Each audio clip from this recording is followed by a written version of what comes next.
What happens when Prime Manny Pacquiao fights Naoya Inoue? Here are the top 5 shocking outcomes that will blow your mind. Number 1. Lightning Speed Showdown. Both are fast, but Prime Pacquiao's footwork? Insane. Expect a blur of punches, angles, and head movement so quick. Number 2. Power versus durability. Inoue hits like a truck, but Pacquiao's chin took bombs from bigger men. Would Inoue's power translate up in weight? Number 3. Legacy on the line. Both are legends. Pacquiao is an 8-division champ. Inoue is the undisputed king of 122. This wouldn't just be a fight, it's history in the making. Number 4. Experience versus precision. Manny's fought a who's who of legends. Inoue, surgical. It's wild aggression versus calculated destruction. Number 5. The fans win either way. Forget wins and losses, this clash would blow up boxing. 2 nations, 2 styles, 1 unforgettable dream matchup. Who takes it? The monster or the Pac-Man? どの仕事も一緒ですよ、もうそれは。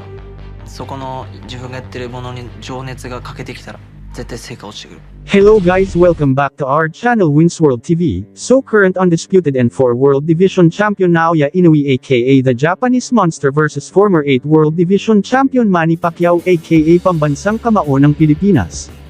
Sino kaya sa kanilang dalawa ang mananatiling nakatayo kapag sila ay naglaban, si Manny Pacquiao ba o si Naoya Inoue? Kilala si Naoya Inoue na isang halimaw sa ibabaw ng boxing ring, kasalukuyang namamayagpag sa buong mundo. Inaasahan na karamihan na magpapatuloy ang kanyang pamamayagpag sa mga susunod na taon. Si Naoya Inoue na kaya ang hihirangin na the greatest boxer of all time. Obstacle ang mukhang magagalit naman ang mga fans ng ating pambansang kamao Manny Pacquiao, dahil hindi sila papayag na mangyari iyon. Kaya malaking katanungan talaga kung sino talaga kila Manny Pacquiao at Naoya Inoue ang mananalo kung sakaling naglaban sila sa parehong panahon. Una nating talakayin ang boxing skills, mga bala at armas na dala-dala ni Naoya Inoue tuwing ito ay may laban. Una dyan ay ang lakas ni Naoya Inoue, dahil ang lakas na dala-dala ni Naoya Inoue tuwing ito ay may laban ay talagang grabe ang lakas nito. Dahil kapag ikaw ay natama ng lakas ng suntok ni Naoya Inoue lalo na sa body shot ay talagang mapapaluhod ka kanalang at talagang mararamdaman ang impact na dala ng kanyang suntok, at kung malaslasan at mapurohan ay baka tulog ang aabutan ng kanyang mabiktima ng kanyang power punch. Ang kaliwa at kanan na suntok ni Naoya Inoue ay halos magkaparehas lang ang daladalang lakas. Nakitang-kita sa kanyang boxing record dahil sa 29 niyang laban ay 26 dito ay knockout ang inabot, dahil napakalakas talaga ng knockout percentage ni Naoya Inoue. Kilala din si Naoya Inoue bilang isang pressure boxer na talagang mahirap pantayan ang ganitong estilo, dahil sa tuwing may laban si Naoya Inoue ay talagang aatake siya ng naayon sa kanyang nababasang kahinaan ng kanyang kalaban. Siya ang tipo ng boksingero na sugod ng sugod sa kalaban, ngunit maingat sa kanyang mga galaw para hindi ito matamaan ng mga counter punch ng kanyang kalaban. Hindi rin ito gaanong umaatras sa laban dahil nakikipagsabayan ito sa lakas kontra lakas. Isa rin sa kinakatakutan na suntok ni Naoya Inoue ay itong body shot at liver punch, na kung saan ay kapag ito ay tumama panigurado mararamdaman ng kanyang kalaban ang sakit na dahilan ng kanilang pagkatumba at pagsuko sa laban. Ang body shot at liver shot na ito ay isa sa pinakamalakas niyang atake at estilo sa ibabaw ng boxing ring. Naging masyado ng eksperto si Naoya Inoue pagdating sa liver punch at body shot dahil sa training pa lang ay talagang focus sila sa ganung estilo. Magaling din si Naoya Inoue sa timing, nakitang-kita naman kanyang mga laban ay nakakapasok ng walang kahirap-hirap ang kanyang mga solidong suntok. Mataas din ang depensa ni Naoya Inoue, kitang-kita din naman sa kanyang mga galaw na hindi ito masyadong mag-alaw sa ibabaw ng boxing ring, kaya madali niya magawa ang kanilang game plan, na naging resulta ng kanyang pagkapanalo. Sa kabilang banda naman ay talakayin naman natin ang dala-dala ng mga bala at armas ni Manny Pacquiao sa tuwing lumalaban ito. Una dyan ay ang taglay na bilis ni Manny Pacquiao, dahil bukod sa mabilis ang suntok ni Manny Pacquiao ay may dala pa itong lakas na kapag nakatama sa kalaban ay tiyak na talagang maramdaman ito na maging sanhi ng kanilang pagkatalo. Kayang-kaya din ni Manny Pacquiao makipagsabayan ng lakas sa lakas na kahit sinong pang malalakas at malalaking boksingero ay kaya niya itong patumbahin sa ibabaw ng boxing ring. May taglay ding sapat na hangin si Manny Pacquiao kaya hindi siya gaano madaling mapagod. Dahil dito ay hindi nakaligtas sa lakas ng kamao ni Manny Pacquiao sina Oscar De La Hoya, Antonio Margarito, Joshua Clottey, Mikel Cotto, Juan Manuel Marquez, Ricky Hatton, Eric Morales at marami pang iba. Kaya kung nabigyan ng pagkakataon na maglaban si Prime na si Naoya Inoue versus Prime na si Manny Pacquiao, sa dami ng suntok na pinapakawalan, sa bilis, lakas ng suntok at lakas, ng resistensya ni Manny Pacquiao ay ito ang magiging resulta, panalo si Manny Pacquiao by a unanimous decision. Ngunit sa lakas ng suntok, sa lakas ng knockout percentage, timing at eksperto sa liver shot at body shot ay panalo dito si Naoya Inoue, aka the Japanese Monster by technical knockout. Yeah, it's not what it seems. If you letting it go, it'll haunt you, it'll follow your dreams. This is the moment I wanted, I know that I needed it. Always knew I would be great, but I'm glad that they seeing it. I ain't stopping now. Let's go. My soul on fire. I'm getting back today. A memory. I'm winning the game. And yeah, it feels small. It may be some buzz in the road. Make sure you got on your seat, girl. Really know what it cost it.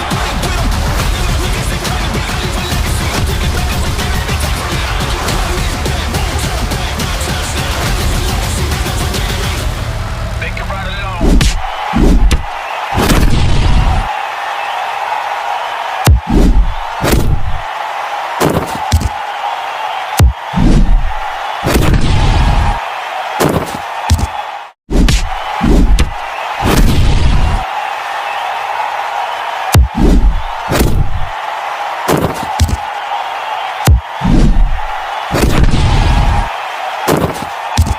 Champion of the world, introducing Naoya Monster Inoue.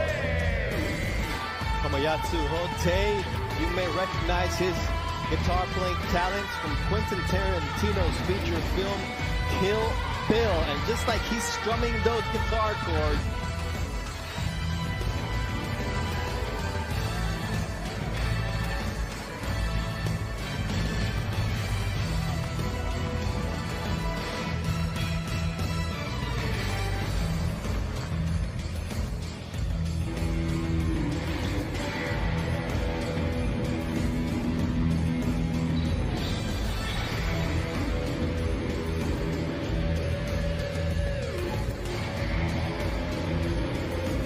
undefeated, unified WBA IBF champ, his home crowd loves the monster.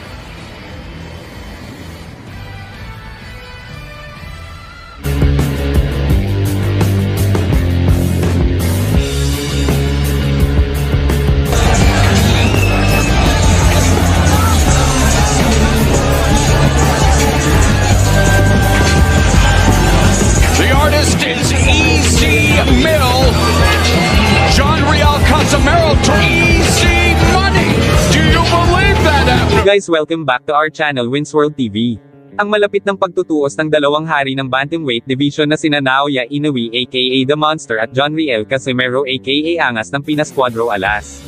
Hindi naman natin maikakaila na talagang napakalakas ng power punch nitong si Inoue, lalong-lalo na ang kanyang trademark na mapangwasak ng bodega ng kalaban.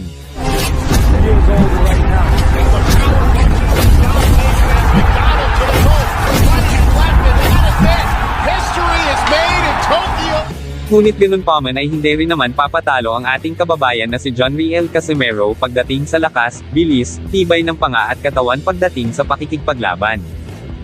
Kung titingnan mo naman ang malapitan itong si Naoya Inoue ay walang duda na isa talaga siyang malakas, kaya para sa karamihan ay malabo talaga manalo si John Riel Casimero kay Naoya Inoue kung sakali man na maglaban sila. Kung ating titingnan talaga itong record ni Naoya Inoue sa 22 na professional fight niya ay 4 na beses pa lang siya napapalaban sa labas ng kanyang bansa. Una niyang nakalaban ay si Antonio Nieves na ginanap sa StubHub Center Carson, California, USA. Right by the solar plex. Nieves hesitates. Pangalawa ay si Emmanuel Rodriguez na ginanap sa The S Hydro Glasgow, Scotland, United Kingdom.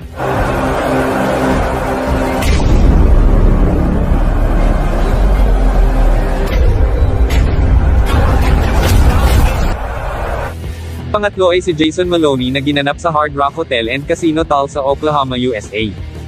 At ang pang-apat ay si Michael Dasmariñas na ginanap sa Virgin Hotels, Las Vegas, Nevada, USA.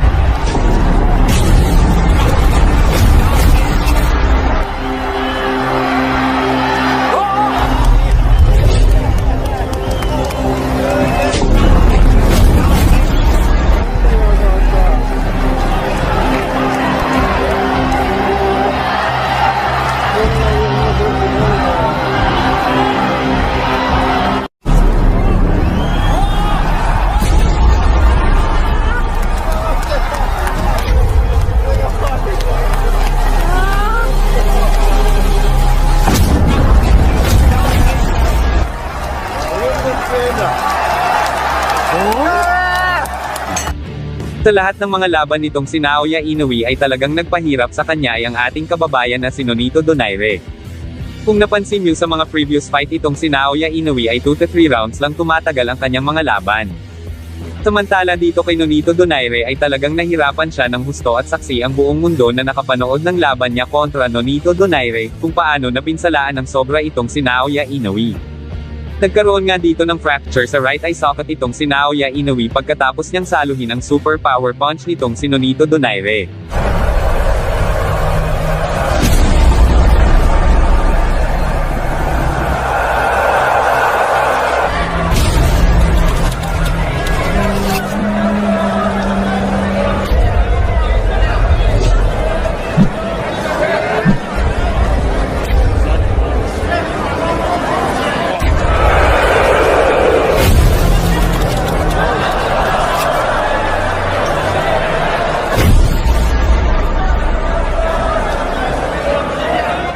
Ikumpara dito sa angas ng Pinas John Riel Casimero na likas na matapang at siya pa mismo ang dumadayo sa baluarte ng kalaban, na hindi mo makikita kay Naoya Inoue, dahil si Inoue ay ayaw dumayo sa baluarte ng kanyang kalaban, dito pa lang ay lamang na sa lakas ng loob ang ating kababayan na si Cuadro Alas angas ng Pinas John Riel Casimero. At ito pa ang kabiliban nyo kay John Riel Casimero, sa lahat ng kanyang mga laban bilang dihado na dayo, ay nakuha niya paring manalo, sa lahat ng mga nakakalaban niya. Sa totoo lang sa lahat ng kanyang laban bilang dayo ay nakuha niya paring manalo, dahil sa pagdayo ni John Riel Casimero ay nakuha niya maging 3 World Division Champion. Maliban dyan ay meron pang lamang si John Riel Casimero kay Naoya Inoue, ito ay ang kapangyarihan niyang sumalo ng malalakas na suntok na walang gaanong pinsala sa oras na matamaan man siya.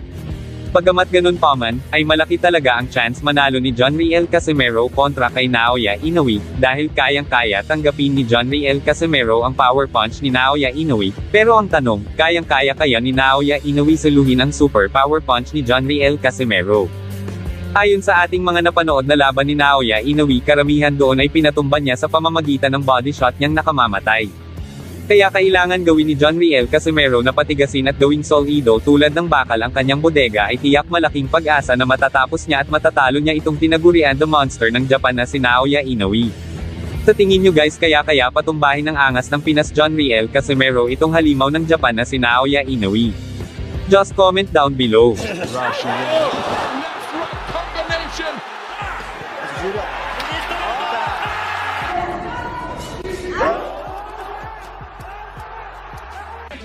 At times frustrating. His hands up like that. Inoue would throw a shot and then he'll. Naoya Inoue is now the first fighter from Asia to be a 4-belt undisputed champion. All 4 are his. The king of the bantamweights, Naoya Inoue. 内訳も素晴らしいですね。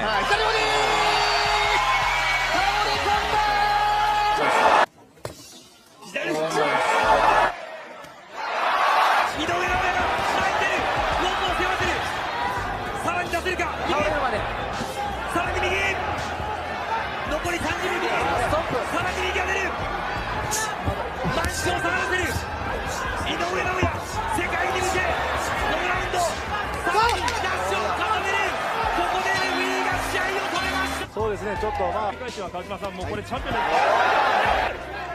第1ラウンドからこの下ろしていきます。そして左から出ますね。力が入っています。力が入っています。圧倒しています井上尚弥。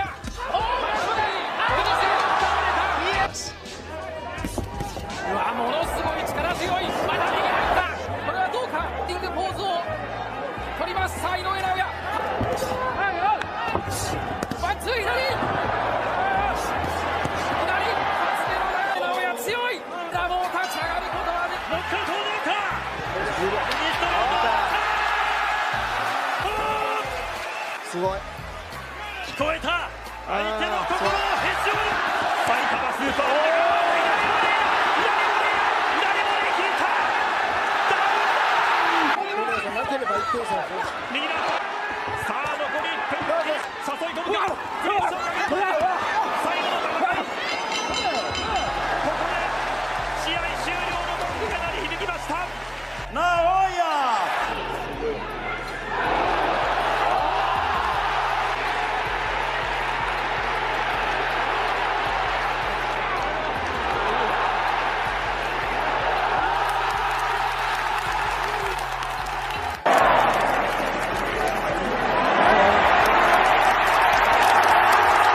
サンチェスのプレッシャー、左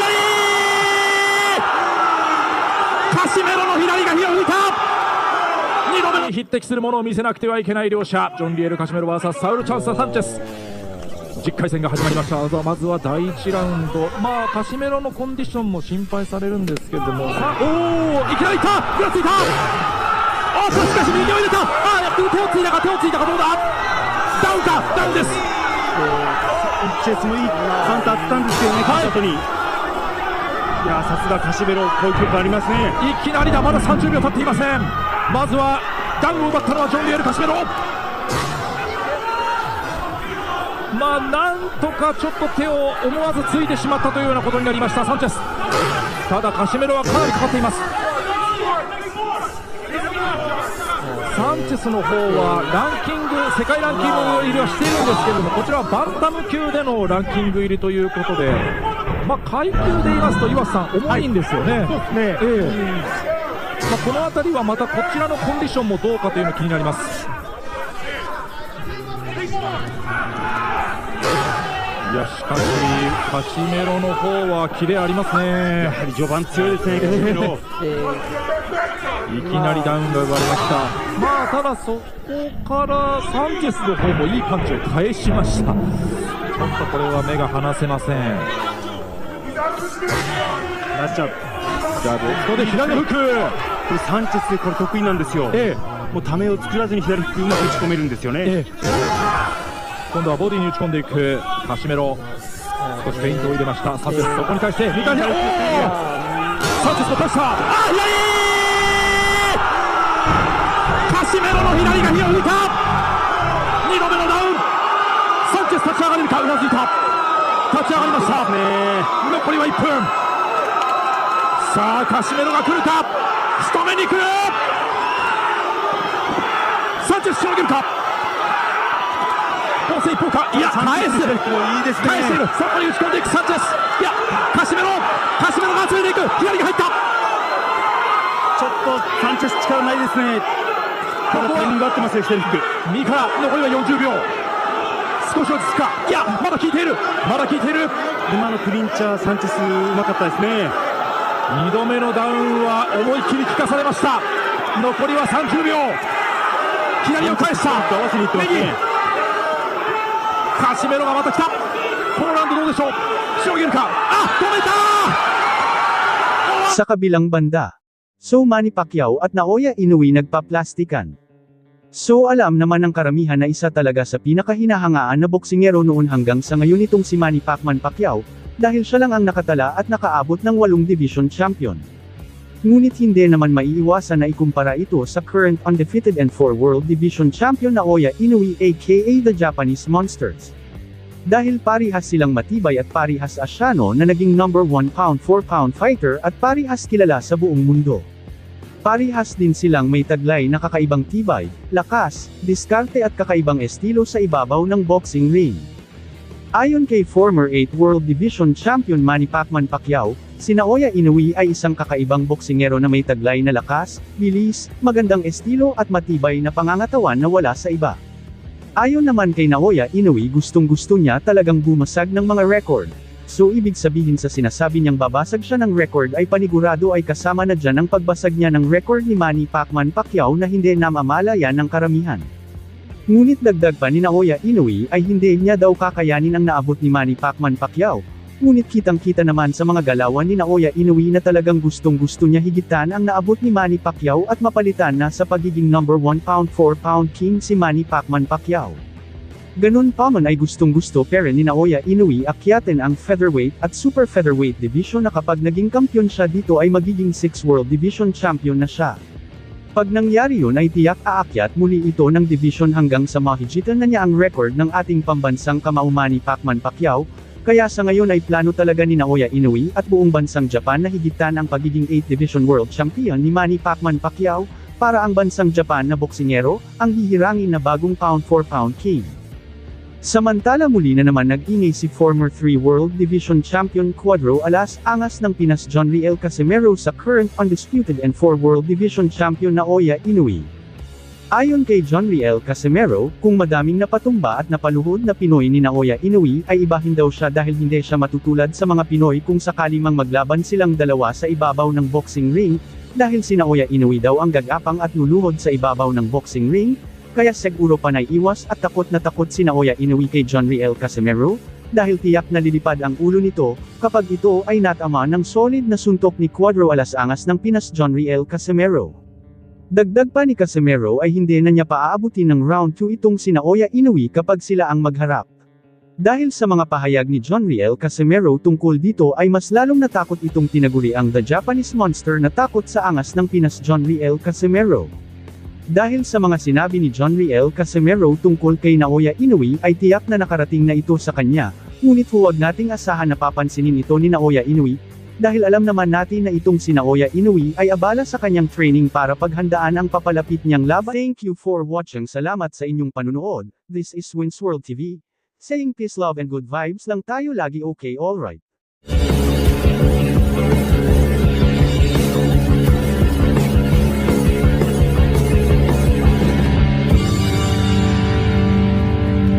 Thank you for watching. Salamat sa inyong panunood. This is Wins World TV. Saying peace, love and good vibes lang tayo lagi. Okay, alright.